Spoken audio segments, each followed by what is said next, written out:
What's good, YouTube? Cardfight King here, AQUA Life Baby, you already know. And as long requested, I'm going to be bringing you guys an update to my Maelstrom deck post Fires Collection 2016 and pre G-Set 7. I know that the sneak peek is this Friday. At least this Friday or Thursday, whichever. Whenever your local says sneak peek, please don't break the street date. So yeah, Maelstrom. I've been labbing with my boy, the OG boss, last night and the day before that, and it just kind of makes me, just kind of angers me how they just didn't really give him that great of support. Going back to the Legion era, they really kind of screwed over Aquaforce, and then they kind of messed up. They didn't know the direction they wanted to go with the Blue Storm archetype, and then with the Maelstrom support that came out in the Clan Booster, they gave us a god awful Stride in Admiral Maelstrom. I'll talk more about him when we get to the Stride deck, but. Maelstrom coming out as a break ride, I wasn't expecting that. I was pretty disappointed. I thought we were going to get at least a Legion revival or something like that. Not really that good. And then the deck, and the support around him itself, it's pretty subpar in comparison to what we have now in Thavas and Blue Waves and whatnot. So I just wasn't pleased, and I'm hoping that in the future sets for set 8, or if we get support in set 8, or whenever we're getting support next, that they can take another look at Maelstrom, the OG boss, and possibly make him a little better. Maybe revamp the clan a little bit, in terms of him, and just make him a little bit better. That's what I'm hoping. Just me being biased and loving Maelstrom and whatnot. Aside from all that, I do have fun playing this deck sometimes. I use this more or less as a teaching deck. If I'm teaching a new player how to play, if they want to learn how Aquaforce is, this is a very this is a bit of an easier deck to learn. It's pretty straightforward. This gives you a more of an old school type of feel to it, with the Basil clone and things like that. So I do use this deck more as a teaching deck, or just have fun with it and whatnot. But lately, I've been focused more on my competitive decks because of the Summer Wars circuit that we have going on, the DMV and pretty much East Coast area, going on now. But yeah, so let's get into the deck profile, and I'll explain as we go along as usual. All right, guys. So starter is going to be Officer Cadet. Blue Storm Cadet, excuse me, Marios. Just the Maelstrom Searcher on the third battle or more. When boosts your Vanguard and it hits an opponent's Vanguard, search the top 5 for a Maelstrom card and add to your hand. This is one of the good things about this deck. It keeps it pretty nice and consistent. And you can search out your grade 3, so you don't have to G assist a lot of the time. You can use this at any point since it's not a G break, so that's pretty nice. Again, keeps it consistent. One disclaimer about the deck as I reveal triggers, heal triggers. This deck does kind of play like Thavas, and one of the things I always say is that if the deck plays kind of like Thavas, I'd rather play that. But I'll talk more about that when I get towards the end of the video, because it's one thing I want to talk about. For Malika, sorry, my thoughts are all over the place right now when I was labbing and getting mad at different things. For Despina, the Blue Storm crit trigger. So what she does is, when she boosts a Maelstrom Vanguard on the 4th battle of the turn or more, your opponent cannot call grade 0 cards from their hand to the guard circle. Now, obviously, with G Guardians, it hurts Aquaforce already in a way, and I'll do a short video on that probably tomorrow or something like that. But this was part of the gimmick combo with Glory Maelstrom, and but I already explained how that has way too many variables where it can be countered, or just hard to pull off. And now that we have G Guardians doing that, that combo is already has a a counter to it. I mean, G Guardians really kind of ruined that, but it's in there just in case they don't have the heal trigger and whatnot. So it is what it is, but you want to play the archetypes crit trigger, because it is pretty decent crit trigger, especially if Marios gets blown up. It does go back into the deck, so you want to have that recurring crit trigger. Sorry, I'm cooking dinner.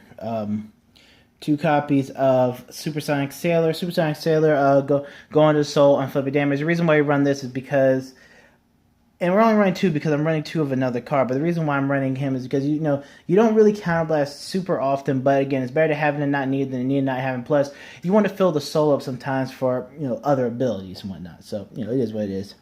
And then 2 copies of the stand trigger, Alex Boris. Now, what he does is when GB1, when he at the end of the battle that he attacks, you can pretty much shovel him back into the deck and then swap places with another unit on the field, take a unit on the field, and put him in the place that he was. So he helps enable another battle. This deck definitely has a problem with recovering from field destruction, especially due to its playstyle. So that's the reason why I wanted to try out Alex Boris. It's just something that I was testing out, and he's just in there. Primarily, he's just in there just to help, you know, get more battles in, so to speak. Again, my meta is full of destruction and, you know, field removal and things like that. He's just in there to help this deck out, you know, help this deck out a little bit more. Again, just something I'm testing out. All right, on to grade 1. All right, so for grade 1, 4 stride enablers, guys. This deck is, we want to be able to stride mostly in this deck. Again, like I said, this deck definitely plays like a Thavis deck, and you know, we want to be able to stride as often as we can. I know that Maelstrom has his on-hit ability 3, but, you know, having him, you know, 16 versus a 26 is a bit of a difference. There's a large difference. You want to go into Lambros. He is the finisher. The Commander Thavis is too good. Aristotle's really good. You know, you want to go into what you want to go into what you have. So you want to be able to stride. And then 4 copies of the Blue Storm Perfect Guard, Blue Storm Shield Homero. So what he does is you can only Perfect Guard a Blue Storm Vanguard. People who play this in other decks that do not have a Blue Storm Vanguard that they are going to be Perfect Guarding, you cannot use this card. That is an illegal play. You cannot use that. And people who are playing against this need to call your opponents out on this too. I can't stand seeing videos where they're playing this card and they guard a Tetra Drive, and it's like, no, that is not a Blue Storm. He is a Blue Wave.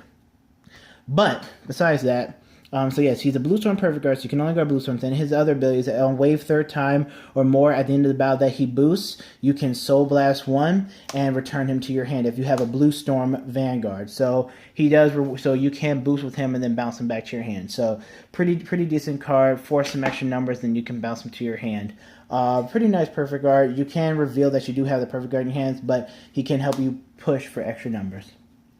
3 copies of Blue Storm Battle Princess Theta. I do like her Bay of the deck.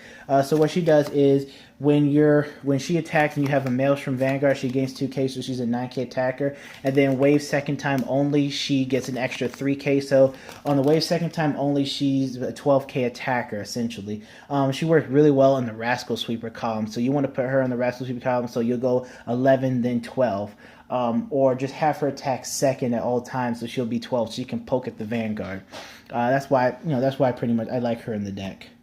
But other than that, she's a consistent 9k attacker. 2 copies of Stacia. She's my girl. 9k poke from the back row. Very good, awesome card to restand with Lambros as well. And she creates a lot of different combos in the deck. And then 1 copy of Orthea. Again, this deck does have a problem with destruction, so I want to test out a copy of Orthea. Obviously, 1 is not, one of those cards where you're consistently drawn to it, blah, blah, blah. But, if you get her and you get her onto the board, most likely than not, she's going to stay there and, not move. I know set 7 is coming out, and people are going to be playing Blade Master with the Nile Griffin and the Overlord back row wipe. And I'll talk about set 7 in another video, but I'm not focused on set 7 until, Friday, pretty much. Till Friday, whatever. That's when my sneak peeks are, generally. Friday and this week. And so when that happens, I'll get to it when that happens. But for right now, this is what it is for right now. So trying out one of her. She works. She works out. Played her in the game. She actually came handy in one of the games. Worked out really well. So yeah, Orthea works out. All right, on to grade 2. Again, this is just testing, just getting back in the nostalgia field. I don't really use the deck in I don't use the deck in tournaments right now. Again, this Maelstrom as a whole just definitely needs a huge revamp, a rehaul and whatnot. But I do use this to help teach and other things like that. All right, let's get into grade 2. Alright, grade 2s are pretty much self-explanatory. The man that needs no explanation. My man, Tyler Assault. Best rear guard in Aquaforce. Best rear guard of all time. My man, right here, Tyler Assault. Reason why he's on Bushiroad's watch list. Just too good of a card. So yeah, definitely 4 Tyler Assaults. Stay still, boy. I know you want to get out into the field. 4 copies of Rascal Sweeper. He's the Basil clone, or for people who don't know or remember Basil, he was the first pretty much 4th battle neighbor swapper. What he does, but you guys know Couple Dagger Sailor, so he's pretty much Blue Storm's Couple Dagger Sailor. If you have as long as you have a Maelstrom Vanguard, he's an 11k attacker, and then at the end of the first battle, when he attacks an opponent's Vanguard, you can swap with the unit behind him, so self-protection method. Very, very good card, guys. One of the main 4th battle enablers for the deck. Now, the only thing I don't like is in conjunction with Lambros. I really don't like both of these field cards on the field too much at the same time in conjunction with Lambros, because a lot of time on the Lambros I like to swing the rear guard with Tidal first, but so that he can restand and be at 19 with his ability yet to go off. But with him, you swing at the Vanguard, so you can swap with something else, and then if they do have 2 intercepts on the field or whatever it is, they can double intercept and then negate what Tidal wants to do, which is poke at a rear guard, then restand at full power. So if your opponent's smart, they can do that, but it just depends on the situation. Just something I wanted to talk about there. And then 3 copies of the 12k attacker. The reason why I'm running 12k attacker is just right now I'm experimenting, going with different cards, and right now he's just a very solid option, very good card to put in the Rascal Sweeper column 11, 12. Good card good card in the early game if you have a Blue Storm Vanguard. Just a solid, safe card overall. You can swing 12 at a rear guard, so if you're attacking another Melania or a 7k card that's annoying you, a Melum, whatever it is, that's a 10k guard. I mean, it's just nice card. And if you have a 7k booster behind him, that's a 19k, so you can go 19k on a very annoying 9k like a Sazander or something, force a 15k shield on him. So good, just a solid card overall. If you guys are testing out other things, let me know. I wanted to test out the old school other version of Tidal. His name's not coming to me, but he's from set 15. You counterblast and restand him. I'm going to test that out. Just got to go find my copies of him. He's in like my ancient Aquaforce vault. But yeah. Alright, on to grade 3. Alright guys, and grade 3 running 4 copies of Break Ride. New version, Break Ride Maelstrom. His Break Ride skill, you counterblast 1, Vanguard gains 10k, and then on attack, 4th battle or more, you retire 1, draw 1 card, so guaranteed +2, and your opponent cannot call grade 0s to the guard circle, so already has that sweet Silent Tom skill. And then his other ability is that if he hits and it's a 3rd battle of the turn or more, you get to just search your deck out for a Maelstrom card and add to your hand. Guaranteed grade 3 to your hand, since all we have is grade 3 Maelstroms. A pretty decent card overall, but don't expect him to really be your finisher. The finisher, guys, let me get this out the way. The finisher is Maelstrom, and I'm probably going to say it again, but the finisher is, is Lambros. Lambie Bambi's the finisher of the deck, guys. You're not going to be really finishing games like him, especially with G Guardians out now. Looking at X Caribou from next set, Caribou, whatever, from next set. Denial Griffin and things like that, could potentially ruin this Break Ride play. I mean, so many different variables, but this guy's pretty solid overall. But again, they could have made him a lot better. 3 copies of Maelstrom Verse. I'm going to end up running 4. Is this my SP copy? Yes, it is. Haha. I'm going to end up running 4, but right now I'm just running 3 copies of him and 1 copy of Glory. Now, the reason as Maelstrom Reverse, you counterblast 1 when he attacks on the 4th battle. You counterblast 1, you rest a rear guard, then lock him when he attacks on the 4th battle of the turn or more. He gets 5,000 power and a crit, and if he does not hit, you retire 1 and draw a card. So pretty much it's like your opponent's going to lose a card, you're going to gain a card, or your opponent's going to take an extra crit to the face. Very solid overall, and if you ride him over him, that's a 13k base. Same deal with him. If you ride him over Maelstrom, 13k base, and his ability is at Limit Break 5. 5, you Counter Blast 1, and he's Glory Maelstrom. Your opponent cannot use grade 1s or higher to guard. But his ability has been outclassed by things like Glare and Ragnarok and whatnot. So, I mean, you know, it is what it is. Again, I probably I'd rather run him, but he's just there for options with Despina and whatnot, just in case, you know, you might need to pull that off. But, you know, right now, again, the deck is still in baby form. It's still in testing right now. We'll see what happens set 7. Again, I still just use this deck more as a learning tool. All right, on the Stride deck. All right, guys, and for the Stride deck, literally it's similar to Thavis. 1 title board, 2 Aristotle, title board for the soft +1, and draw Aristotle there just for the nice control. The reason why I like these guys is because they only require 3 battles in order for them to go off, whereas Admiral Maelstrom is 4 battles in order for an on-hit skill in order to draw 1, kill 1 for as many face-up copies as him. And then you know, he forces you to overcommit to the board, whereas these guys, all you need is 3 battles to go. With set 7, again, I know I'm going to mention this, and I know I told you about set 7. With set 7 coming up, and of a lot of other destruction methods and things like that in the metagame, a lot of times we can't afford to overcommit, because we overcommit and our opponent, you know, knows this, you know, and they're competent, whatever. They can play to this and really burn us, especially in this deck, which does not have that good of a recovery or, you know, draw engine, so to speak. We could throw Saberflow Sails in here. I was considering that.